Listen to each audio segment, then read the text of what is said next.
நீ எந்தன் பாதி, இதுதானே நீதி. உனை விட்டு போக முடியாதம்மா. மறைந்தாலும் நான் மறு ஜென்மமே என்றும் தேடி வரும் சொந்தம் இது கண்மணி.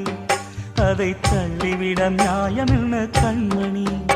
இது நீ இருக்கும்,